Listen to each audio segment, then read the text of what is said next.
Hello, hello, good morning, and welcome to Journey to SEA 2024. I just realized that I did not change the intro, so we're not actually doing the study schedules today. We did that last week. Today is January 16, and today we're looking at prompts for the I think prompts and planning for the reports.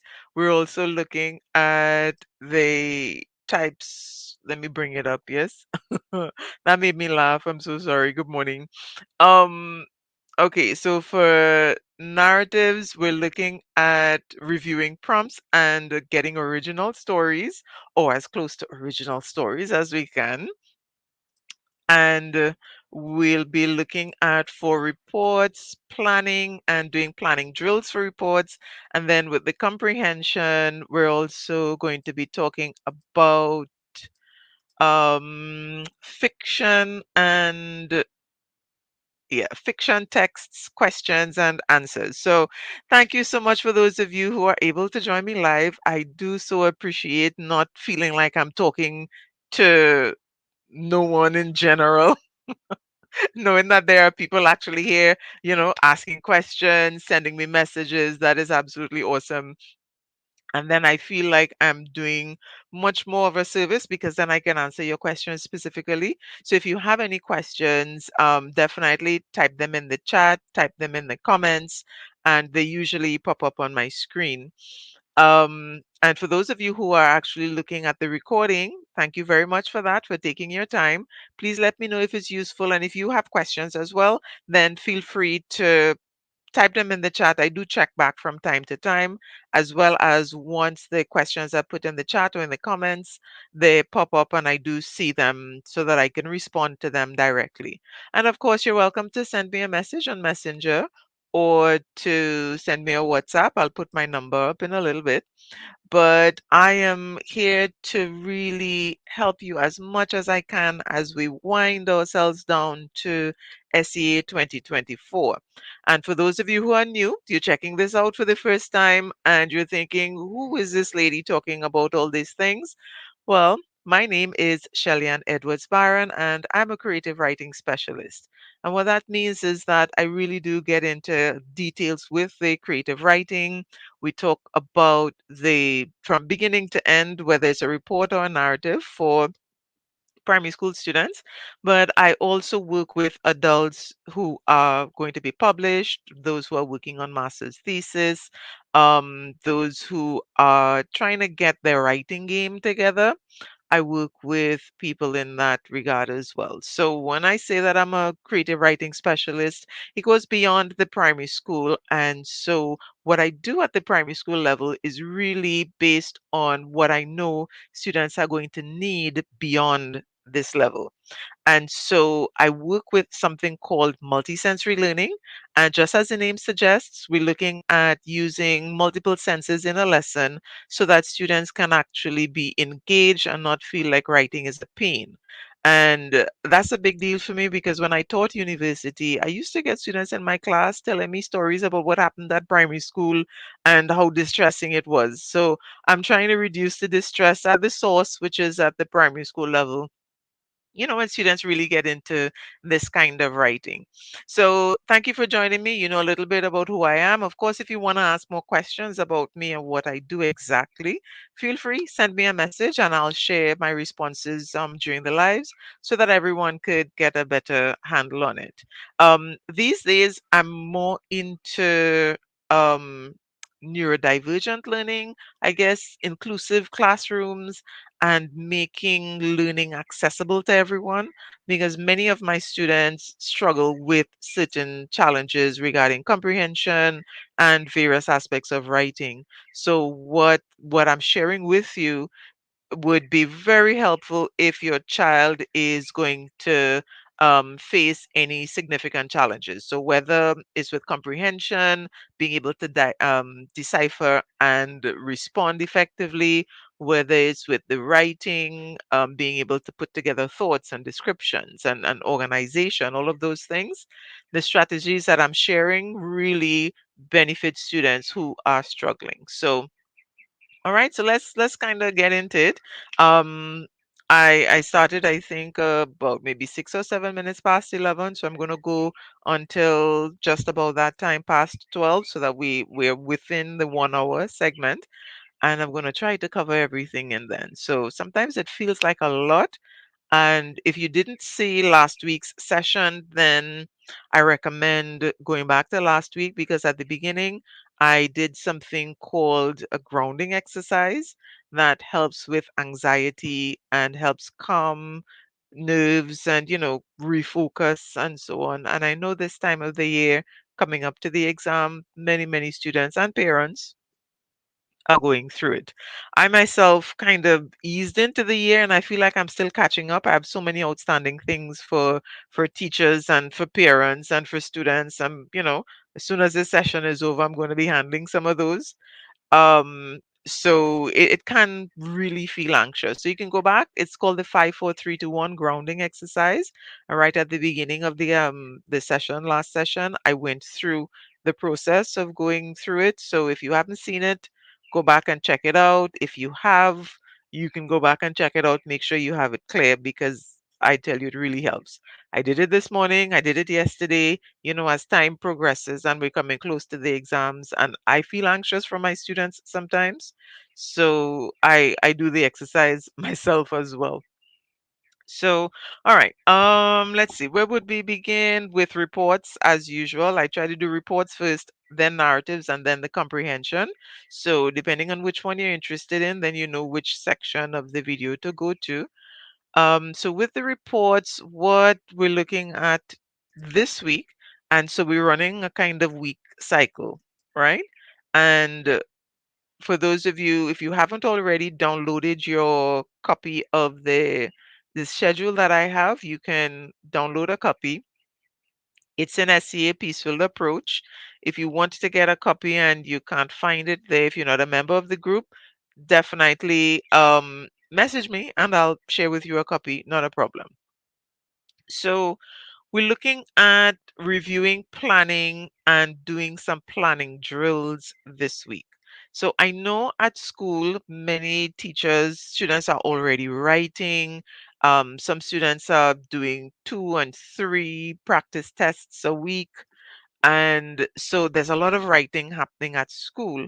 And so what I'm sharing with you primarily would work for tutors and parents who are dealing with students after school.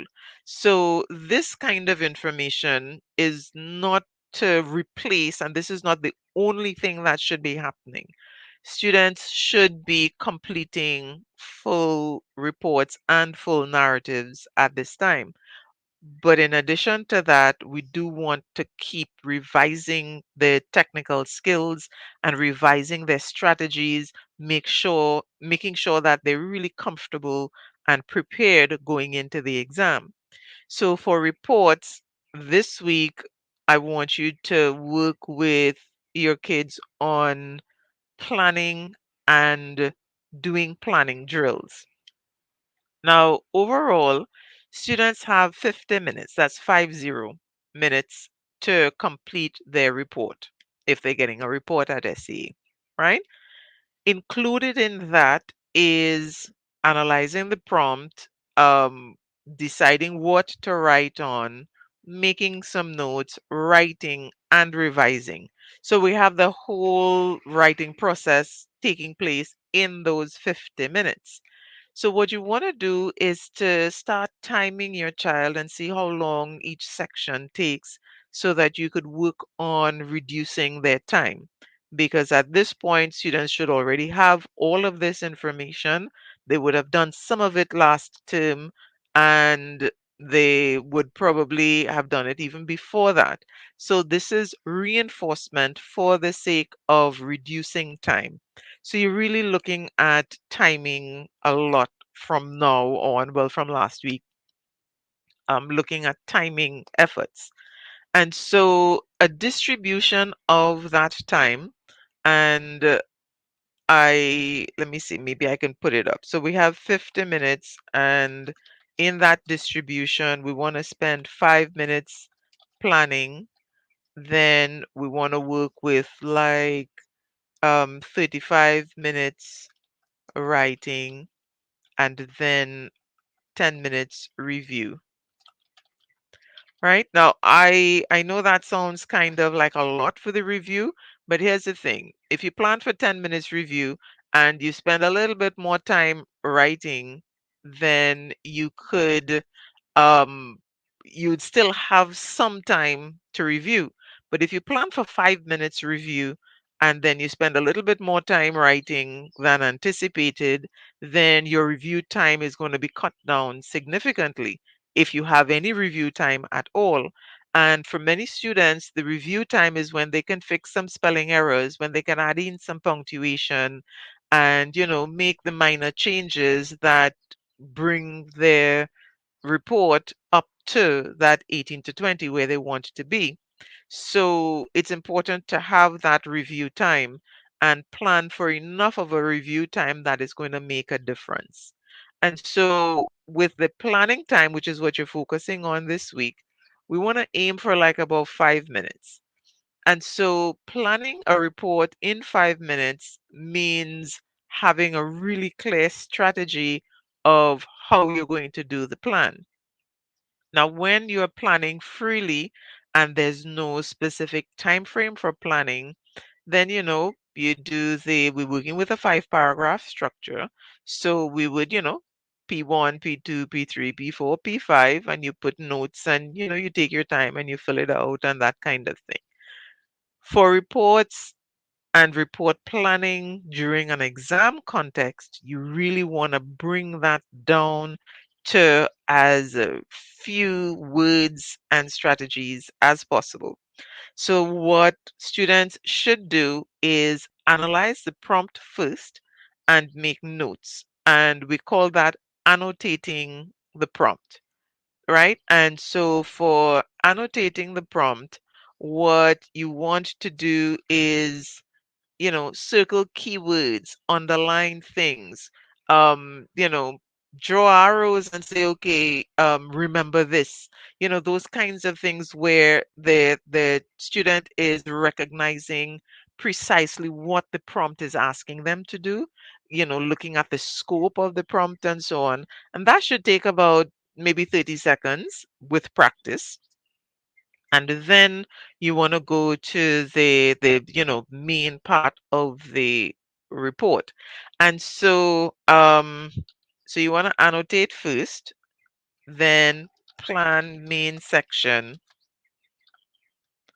and that's what you want to work with. So you make the little notes first and then planning the main section. Now, planning the main section, you do want to make sure you pay attention to what type of report it is. Who is the report going to? Teacher, parent, principal, vice principal, head of committee, whoever. Identify that, and that's something you can do in the annotation, right? So you can underline, who it's going to, put a little highlight so you know exactly paying attention to that. Um, the prompt also tells you how many people are likely to be in the report, Um, two students were playing you and your classmates. So it give you an idea. And so those kinds of details you jot down really quickly when you're making the annotation. Um, and then when you get to the main part, as I was going and I got a little, I said, let me backtrack there. Um, we're working with identifying what goes in paragraph 3. That is absolutely critical. Identifying what goes in paragraph 3. And depending on the type of report, there's a slight difference. And then from there, it'll be easier to identify what goes in 2 and what goes in 4 and 5. And so what you want to do and get your child to really understand is that the introduction of the report is a summary. And so once they know that it's a summary and we have a template for the summary, 3 sentences, we know what to put in sentence 1, sentence 2, sentence 3. You can actually prescribe that. And so that will come quickly. Then you really want to focus on paragraphs 2, 3, 4, and 5 when you're doing the planning. So doing that plan of what goes into paragraph one, once you know names and you can focus on, okay, what is the main issue that you're going to do in paragraph 3, then you have all of that information that is going to be compiled quite quickly for paragraph 1.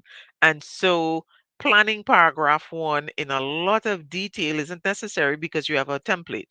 So what you need to do for that paragraph 1 is just the names, date, and those are the main points, right? And so remembering with names, if you are involved, you include yourself. If you are not involved, if you're just an observer, then you don't need to include yourself. So those are the kinds of decisions that need to be made really quickly. Is this a participant report where I'm involved? Yes, then I'm going to include myself in the introduction. If it's not a participant report and I can do it simply as an observer, then I don't include myself. And again, with practice, students make these decisions really quickly. In under 30 seconds, they have all of this done already because they've been practicing. And that's what you want to work on and practice this week. How quickly those decisions can be made. And if you think, okay, your child is taking more than 5 minutes to do the plan, and an effective plan, I'll get back to that in a bit. If your child is taking more than 5 minutes to do that plan, then look at exactly what they're writing and how they're coming up with their details so that you can reduce the time it's going to take. So, for example, some students have a lot of struggle with coming up with names, and so if your child has trouble coming up with names, then make a list of 5 names that they can use over and over. Remember, the examiner is not seeing all the hundreds of reports that they've written and practiced with. The examiner is only seeing this one report that is going to be graded. So it doesn't matter if the names are used over and over from one report to the next. It really doesn't matter. So make a list of names that you'd be able to use and that the child can recall really quickly when it comes to naming people. So names for adults, names for children, um, names for prominent figures, for sporting people, for ministers, whoever you want to have a little list of names that can be used over and over. And like we discussed last week with the general nature of the prompts, when we look at report prompts and with the narrative prompts, we would see that it's usually fairly open and students can make up names or come up with their own names. There's no prescription, the Minister of Education came and you have to use the correct name and all those things. There is some flexibility there that you could come up with names, random names that could be used in the report, because while you do need some knowledge to complete the content of the report exercise with the writing is really testing writing skills and organization, critical thinking, creative thinking, all of those kinds of things. So there is some flexibility. So create that short list of names so that your child does not have to stop and think, okay, I need 3 names. What do I call them? Just 1, 2, 3 quickly because they already have that list. All right. And so definitely do that to help you reduce the time. In terms of the date is another thing that sometimes makes students take a bit longer. What do you do for the date? The easiest thing to me is to use a date that's recent so that they can practice using a current date and not have to, do too many calculations and so on. So, for example, if the student is writing the report today, and they're writing about an incident or an accident or something like that, I recommend one of two things, either the day before or within 3 days of the time of writing. So today is the 16th, and if we're writing about an accident, we could do yesterday. So the 15th, Monday the 15th. If we're working with let's say like a competition or something, we could go with the Sunday, we could go with the Friday before if it's a competition that happened in school. Because the thing to remember is that most reports ask students to write about things that happened recently. And so as not to spend too much time having to figure out the date and trying to remember, okay, is it Monday, Tuesday? What date is that? Is it going to match? Is the date that I'm choosing the actual day? So if I say Monday, the 15th, is the 15th an actual Monday? Reduce and remove all of that distress by working with either the day before or couple days before where you can easily check back. And that should not take you more than maybe 5 to 10 seconds to do in terms of coming up with a date and easily done so that you could move on to the areas that really require some more thinking. So at this point, in terms of the planning, you have your planning structure, and I recommend working with the 5 paragraphs still. And so you can just quickly jot down the names and so on, or at least, bring them to memory. And when you're doing the plan, you're not going to write things like P2, what happened before, P3, main section. That's a guide, but that doesn't give you the details. In your planning for writing an actual report, you want to give details. So P2 would be, let's say it's an accident. P2, you'd put what happened before, the beginning of things where everybody was.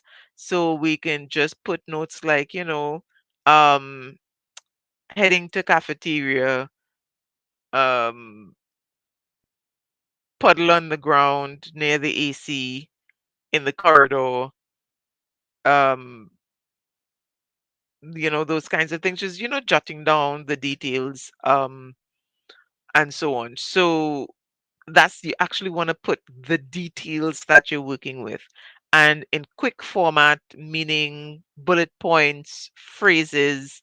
For students who absolutely need the complete sentence, they would be writing one complete sentence per paragraph, and that one complete sentence could be their topic sentence for the paragraph.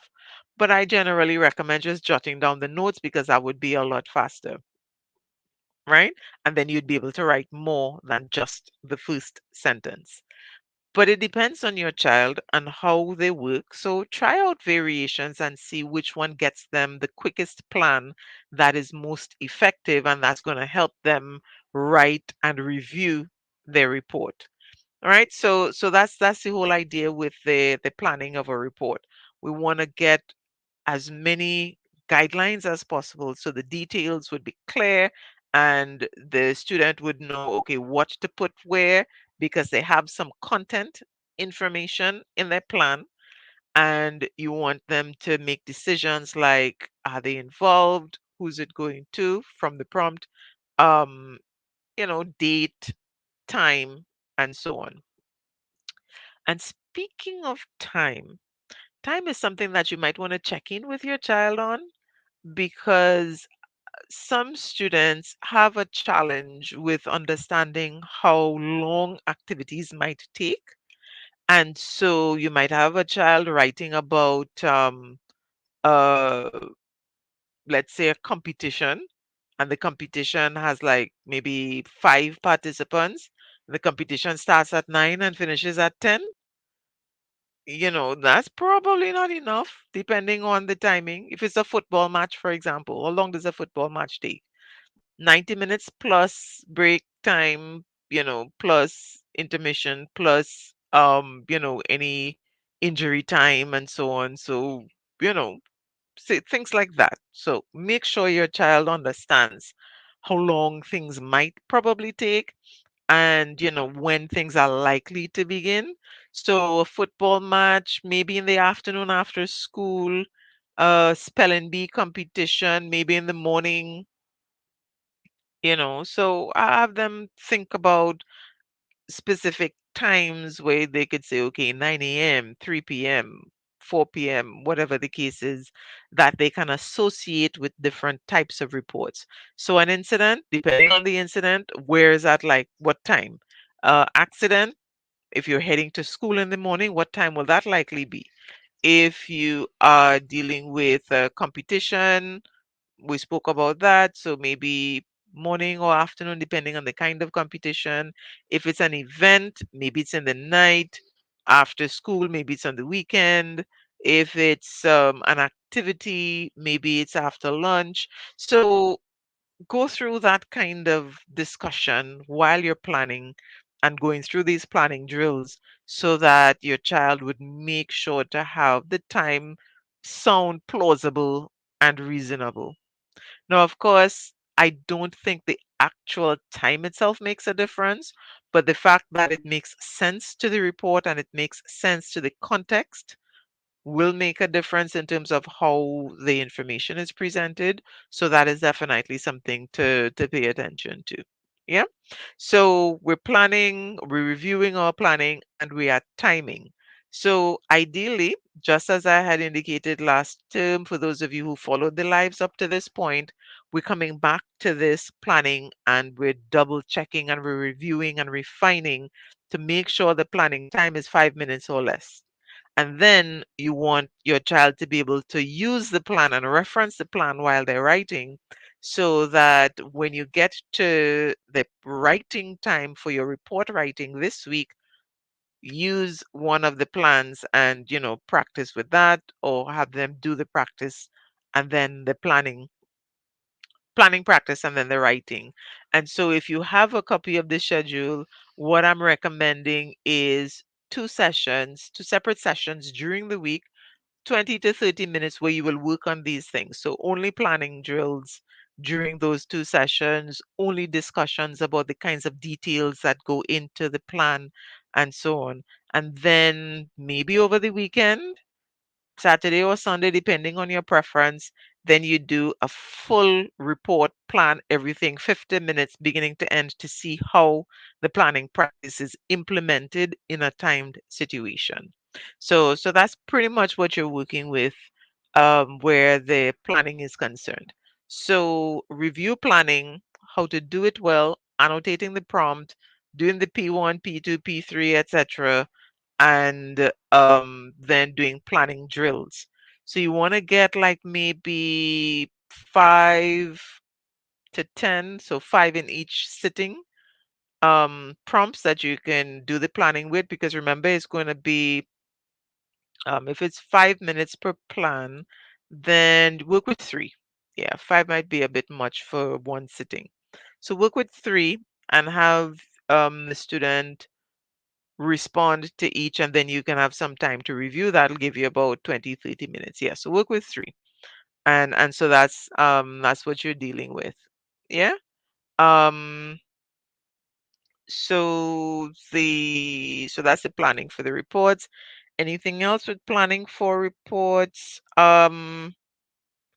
Use the planning practice, like I said, to identify the areas that your child gets stuck with. So if you do the planning report, you do the planning and 5 minutes have passed and you stop. So don't plan, give them all the free time to plan and see how long it takes them. Count down from 5 minutes and see how much they can get done in 5 minutes. And so if they're stuck on names, then create a strategy for that. List some names. If they're stuck on the date, have a strategy for that. If they're stuck on the time, strategy for that. If they're stuck on like the main part of it, what to include, create a strategy for that. So what you're doing in this time is assessing where the challenges are to create strategies for that. Strategies for details. Know the type of prompt, know the situation. Remember, last term, if you were following, you would have done some research. So now you're consolidating that research and creating a strategy for each situation, right? And so that's going to help reduce the planning time and make planning time as effective as possible. So that's where the reports are concerned. If you have any questions about that, of course, comment, send me message on Facebook Messenger, WhatsApp. So for WhatsApp, let me give you my number, right? Right, so this is my number if you want to WhatsApp me for any information. Um, let me know what you need, what you're still struggling with, and I'd see as best as I can help. And I'm going to say this out loud because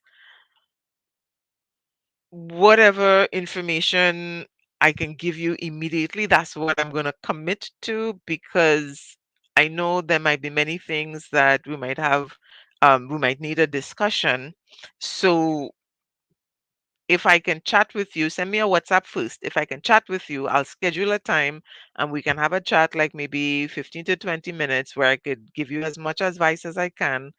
But because I'm kind of a little behind and working with my students and so on, creating the resources, I want to keep those conversations really to a minimum. So what I will do my best at, though, is if you send me questions, then I will deal with the questions within these lives so that everybody would be helped, and so that I can have that consolidation instead of having conversations with, dozens of people, which is going to cut down on the time that I have to create the resources.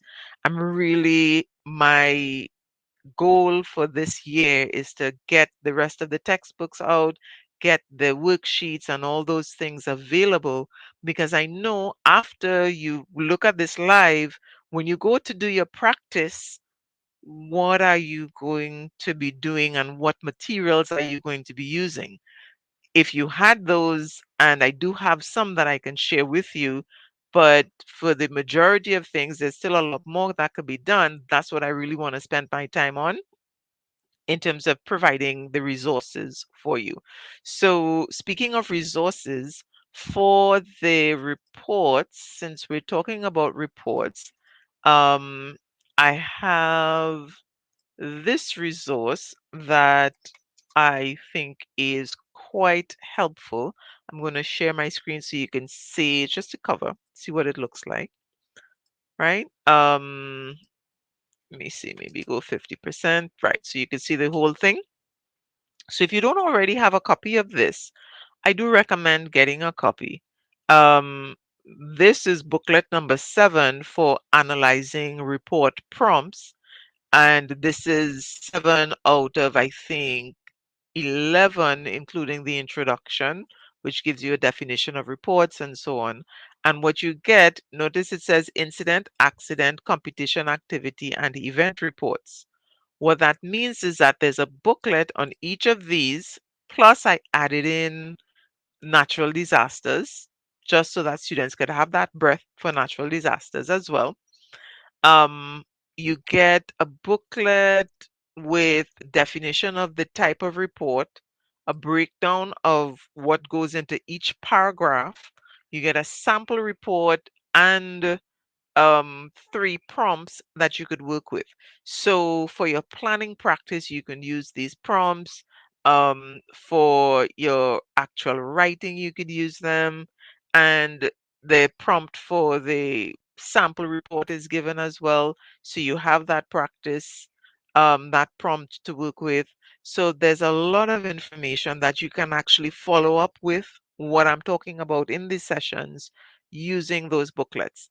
And so the cost is, so this is what the 5 reports challenge. And the cost for this is 135. It's digital, so that once you get the copy, you can print what you need from it. Um, so you don't necessarily have to print the cover page and all the details. So this one is like analyzing prompts. And this is what you get. Notes on analyzing prompts, the 3 part of the essay style prompt. And it's worth paying attention to those so that students would be able to get the details that they need. Um, how to work with your involvement in the report, some final advice, and then in these booklets, after every booklet, I include a reflection. It's a recommendation, it's not mandatory, but I find when students reflect on their activities, they tend to, remember and reinforce what they're learning a little bit better. So, so that's the resource for the report writing. And I have something similar for the narratives, which I'll show you in a little bit. So let's get to narratives now. And for narratives this week, we are looking at reviewing prompts in particular and dealing with this idea of original stories. Now, many students have in their mind, okay, if they get a prompt and they responding to the prompt and they're trying to come up with original ideas to make it exciting and to make it interesting. And I I remind students that number one, this is an exam.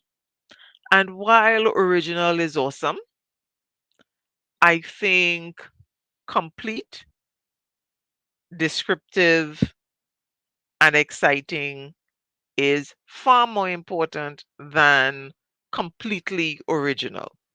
And so while I'm not advocating writing out a whole story that you memorize and then try to fit within whichever prompt comes, what I am advocating is just like with the reports, having a list of names. So those 5 names that you have for the reports, they could be used in the narrative too. I mean, if the student is having trouble kind of distinguishing between reports and narratives, you might want to have a different set of names for the narratives to make sure they keep the separation and they don't run into formalizing a narrative or making a report too descriptive because the names are the same. Create a separate list. That's absolutely fine. And you're doing the same thing with the report prompts that you're doing with the narrative prompts. You're analyzing it. And so um I want to show you something, and I think I've shown this before, but it's a reminder because this week what you're doing is reviewing prompts, making sure students are clear on um, what is the response requiring of them. And so this is the 2023, which when I say this is, I'm sharing it in a bit, right? Um, right. So these are the 2023 prompts. And so there are some, how should I put it? There are sections to the prompt, and they are pretty much standard with both reports and narratives, but understanding the kind of details you get in each section helps the student kind of organize and really go through the prompt fairly quickly. And so we're looking at the beginning of it, which we call the context, that gives the details. We're looking at write a story that has some significance there because we have different options there. We have write a story based on this scenario. We have write a story beginning with this sentence, which is different.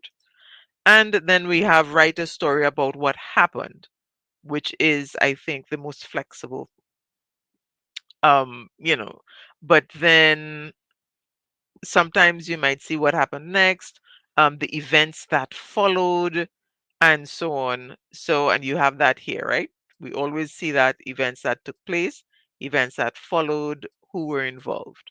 And so for this one, because it has events that followed in the details, we're not spending the whole introduction and second paragraph talking about Simon being late and what he was late for and how anxious he was being late and, sentence upon sentence and lots of descriptions about him being late. That's not the focus of this prompt.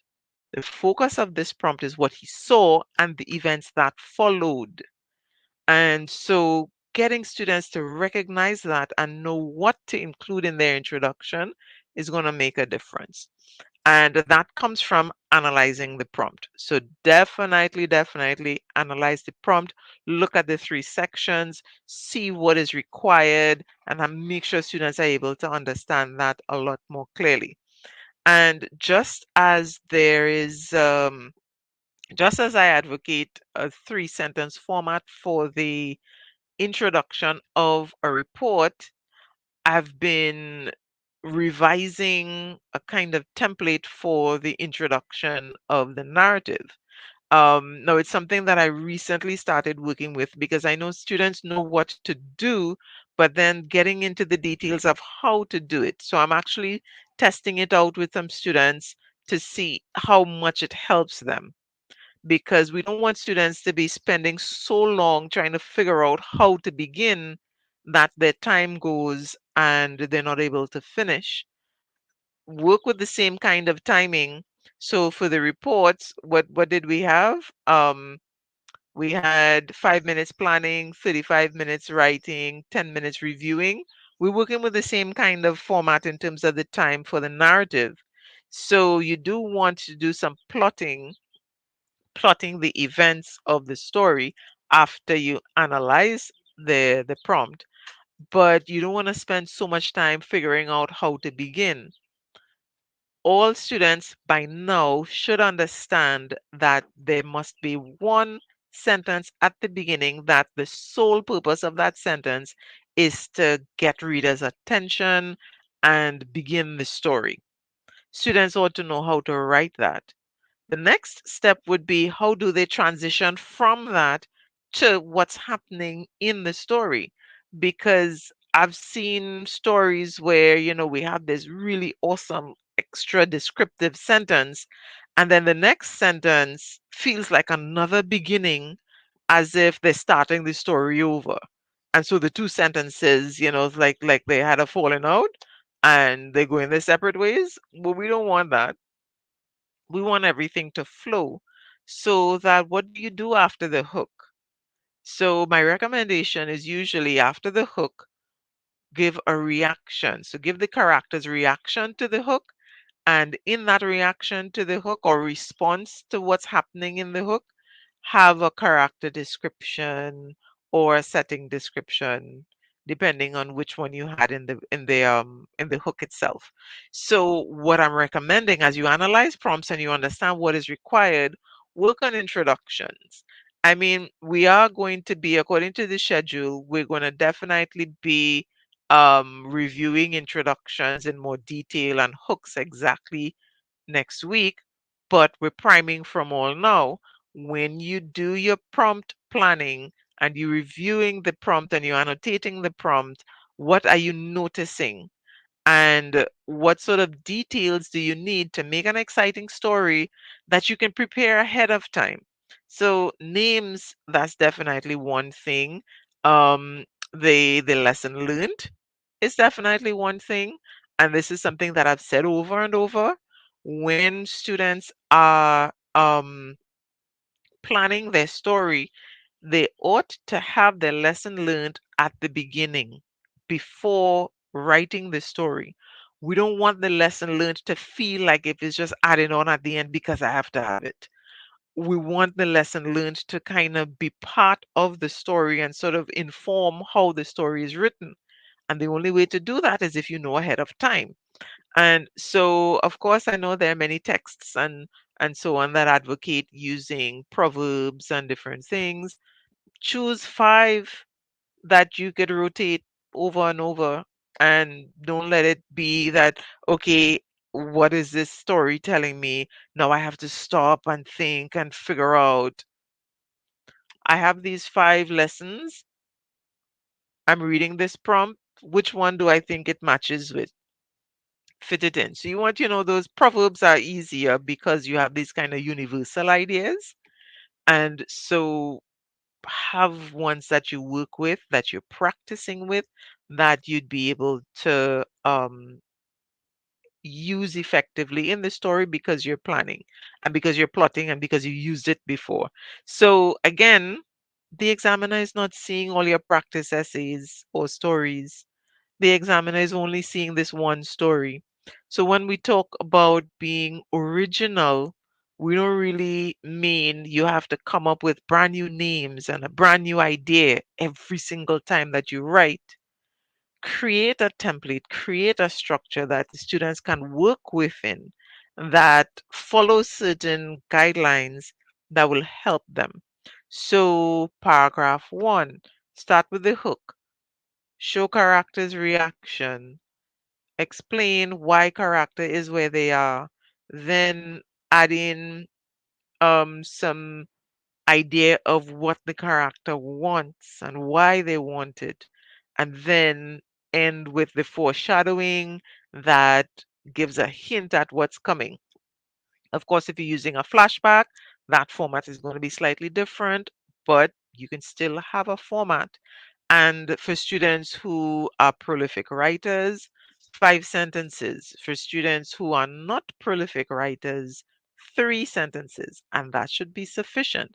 But then you're not just telling them, write 3 sentences for your introduction. You're telling them, write 3 sentences like this for your introduction. Sentence one is a hook, and decide on which hook works best for the student. Some students love onomatopoeia, some students love action, some students like using dialogue, some like setting description. Whatever hook that you choose, have them write the hook and practice with different ways of writing that hook. And then that sentence that explains and shows reactions and gives a description. And then you can do the foreshadowing in the last sentence in 3 sentences.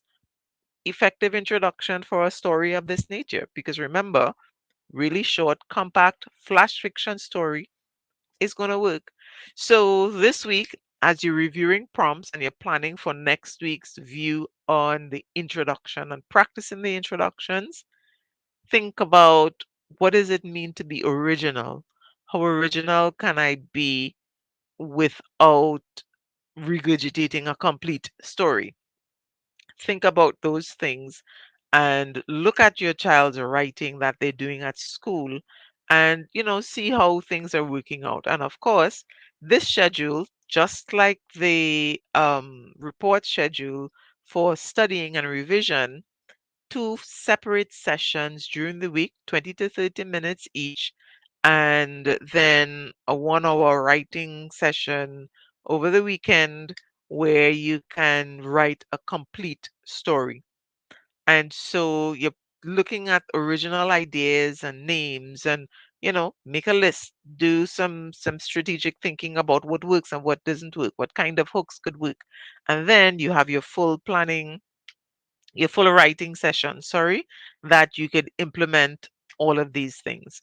And so to help you with that, like I said before, I have a similar set of booklets as I showed you just now um with the reports, and these are for narratives. So they're called Narrative Writing Challenge, 7 stories. This one actually is a little bit more than what the reports has, because you don't just get 5. Well, in the reports you get 6. You don't just get 6 sample stories. This one you get 7 sample stories. So you get a story that's realistic fiction, story that's fantasy, science fiction, folklore, action and adventure, mystery, then thriller and suspense. And so this one is focused on realistic stories. I thought this would be the best one to show you. This is the first one after the introduction. And this is what you get. So you get a definition of what these are, some characteristics so that, we can begin putting some structure to the narratives. One of the issues with narratives that students have is that it's so flexible and so descriptive and open ended that some students get confused, they get overwhelmed, they don't know where to begin, they don't know how to continue. So, what we want to do is to put some guidelines, some guardrails, so that students can work within these guidelines and feel more confident and more comfortable with writing stories. Now, of course, they are just guides. So, for the prolific writers who can break the rules effectively, that's perfectly fine. But for those who are struggling, we're creating guides. And so, we want them to be able to follow these guides. And so, then you have the sample story, how to brainstorm some ideas on plotting this kind of story. You have 3 prompts that you could work with, and then some writing pages to write. Um, and then again, remember I said positivity, reinforcement. I actually have an affirmation. So I'm going to scroll down quickly with this to show you what I mean, because I think reinforcing the positivity really is quite helpful. So, keeping positive, and this is a guideline of some activities to do.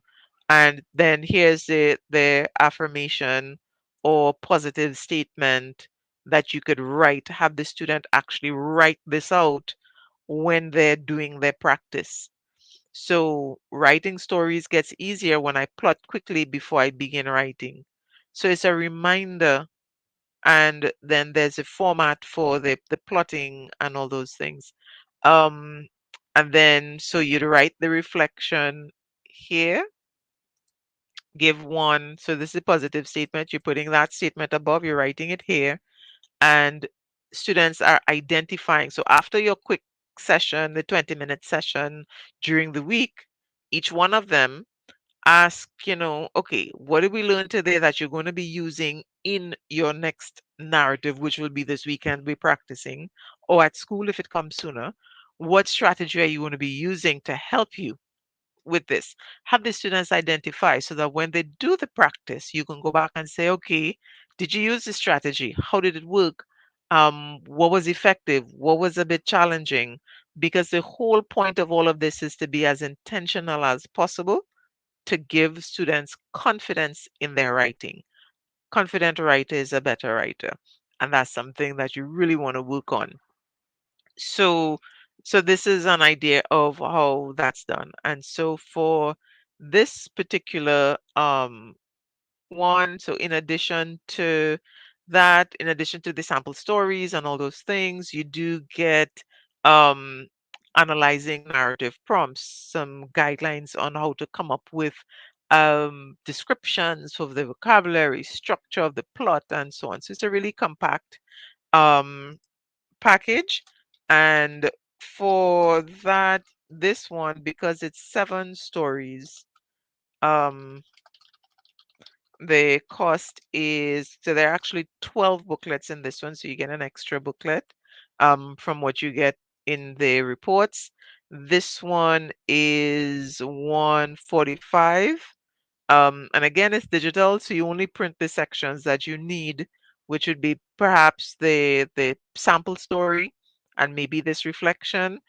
For the actual writing of it and planning, you can go through that on the computer and then have the student write in a notebook or something. But of course, if you want to use the full package, you have the whole thing. So it's definitely something to get. If you don't already have a copy, then send me a message on WhatsApp, on Facebook, so you can get a copy, because it is really directed to students who are struggling, to help them with that understanding of how to structure things. And so that's my number. You can send me a WhatsApp. You can get a copy. It's digital. So once payment is made and it's cleared, um, I email it to you. So you get it usually in about 2 days of payment being made. So, all right, so that's with the narratives. Let me see, is there anything else you need to remember and to be working on this week in particular? So, we're reviewing the prompts, we're figuring out some strategies that we can minimize planning time and plotting time by coming up with some names, working with some lessons learned that we could rotate, and we're looking at maybe different types of conflict. You might want to add some of that, but you're really just reviewing those things. We have 2 times during the week, 20 to 30 minutes, and then on the weekend, we're writing a whole story. Right? So that's it for this week. And again, because we're supplementing what is happening at school, and we're looking for the issues so that we can fix them, minimize the chance of losing marks. All right, so that is that for the narratives. And so we can switch now to the comprehension. So I'll spend just a few minutes looking at the comprehension and considering what are we practicing now this week with the comprehension. So this week we're working with fiction texts. And what I want you to remember is that fiction texts are stories. That's pretty much what a fiction text is. It's a story. And so once the student has been working with narratives and they've been understanding that a narrative has a plot and there are characters, and we think about how characters feel and what they do, their actions, and we think about what the whole point and the main idea of the story is. Well, when we say main idea, we mean the lesson, that the characters are learning and all of that. Use that knowledge to help you with your comprehension for fiction. And the reason I say that is because, yes, we're dealing with a story, which means then that you're looking at characters. You're looking at characters' behaviors and attitudes and emotions. You're looking at characters' decisions. You're looking at the plot of this comprehension. And so when you're preparing for fiction comprehension, approach it as you would approach a story. Really pay attention to it. And that is going to shift the students' thinking and put them in a much better position for answering questions effectively. And as I said before, I'm going to keep repeating it. This is an exam. While we have the passage, it's a fiction text, we only will have 7 or 8 questions, depending on how they revert to, 2024. But those 7 or 8 questions are not going to be comprehensive. They're not going to be asking you every single thing there is to think about related to this story. So go to the questions first and see what the questions are asking you to do. And the first 3 questions will direct you to the passage to look for what you need. And so when they ask about vocabulary, they will send you to a section in the passage, most likely. When they ask you about sensory language, descriptive language, they might send you to somewhere or ask you, okay, what is an example in paragraph 1 or 2? When you go to the passage itself, read the title so that you could kind of predict. Read the first paragraph to get the main idea and to get the gist of what the story is about. And then perhaps the ending, and then go through the questions.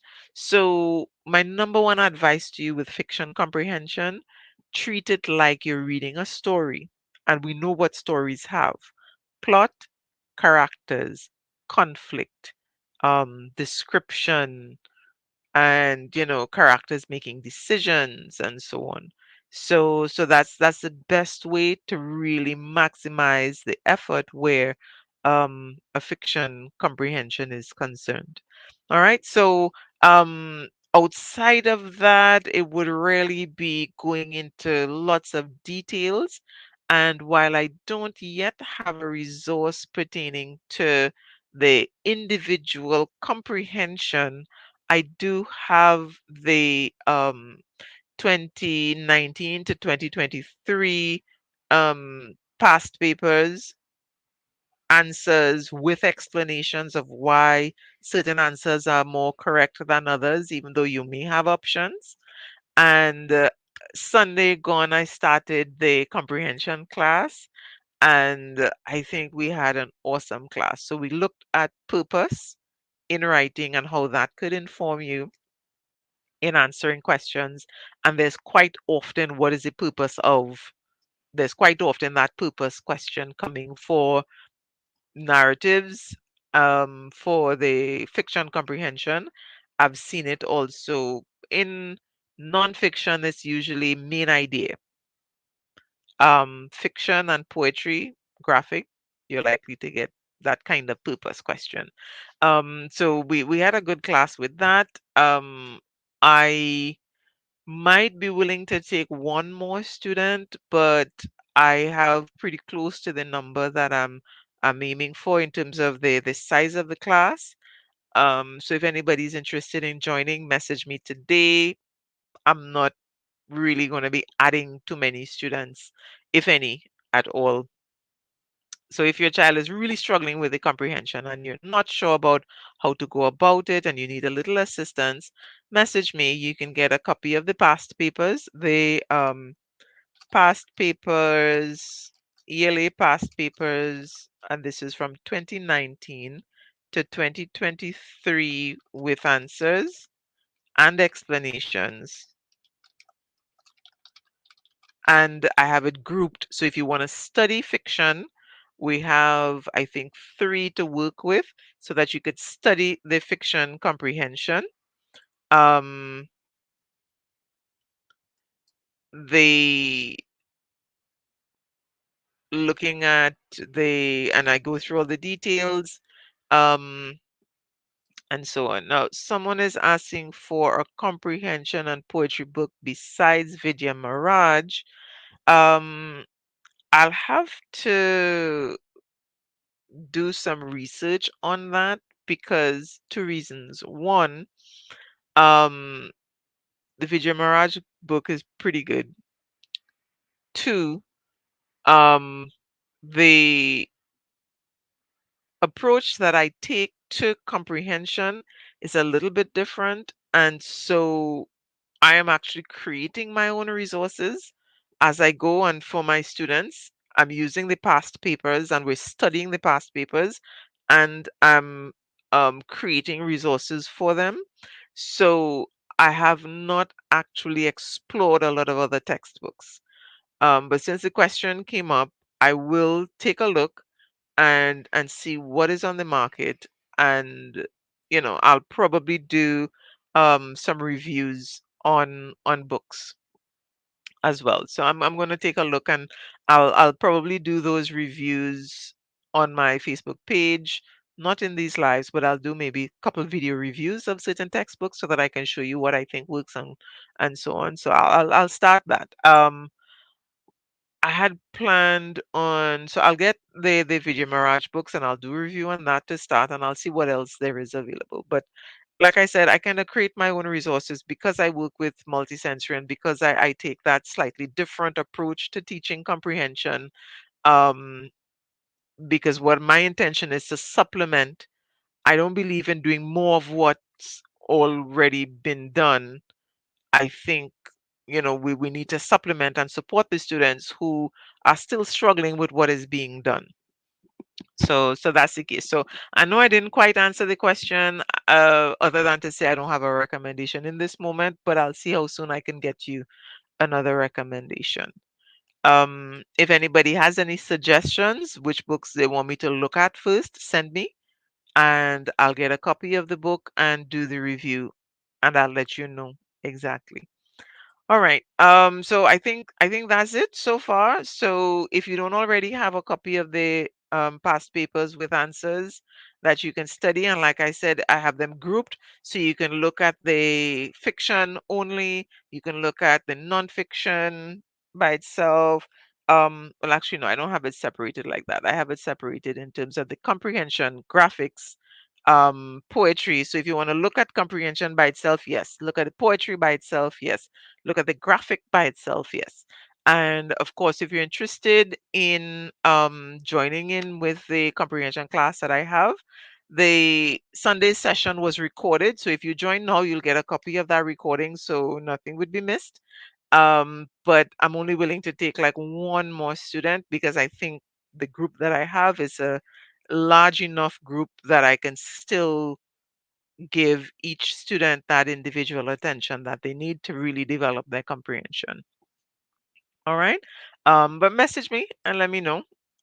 If you have any questions, please ask your questions.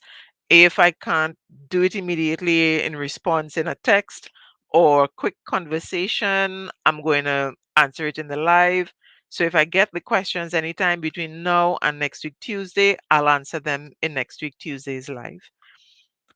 So, yeah, I think that's it. We're good for today. You have your agenda, you have your report agenda to work with, how to, maximize report revision. You have your narrative agenda and you have your comprehension agenda.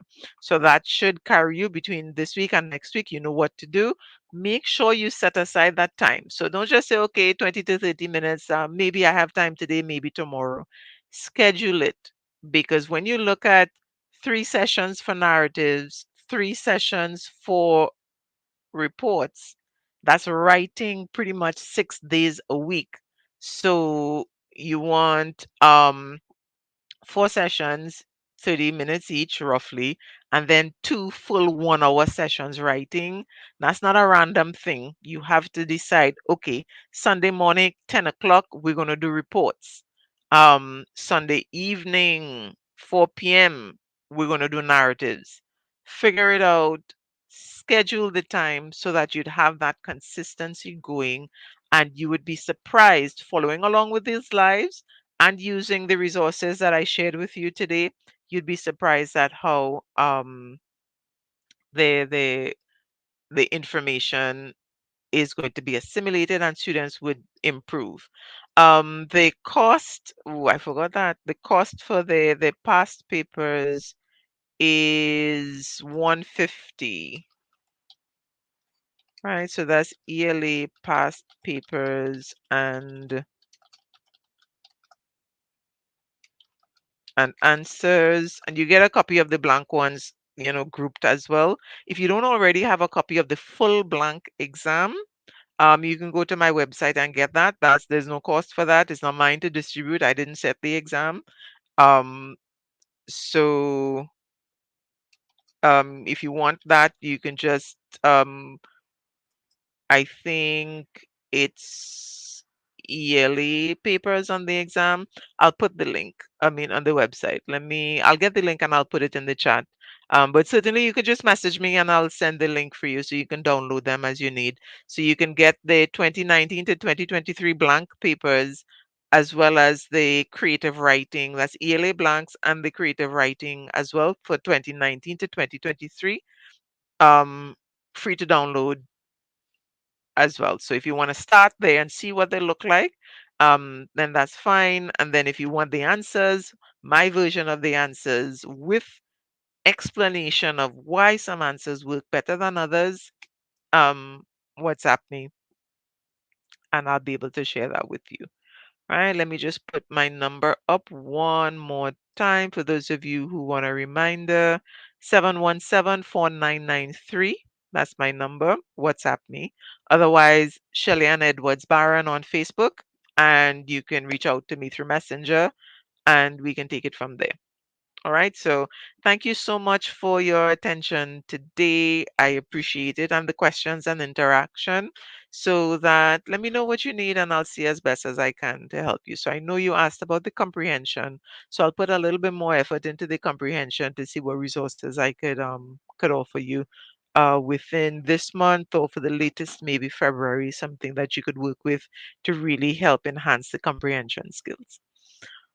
Okay, so thank you so much. And I'm going to play the exit again, even though the date is wrong on the title. But hey, that's what I have right now. Okay.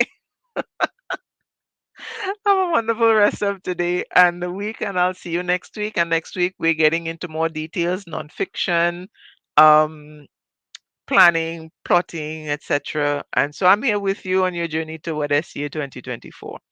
Bye, everybody. Take care.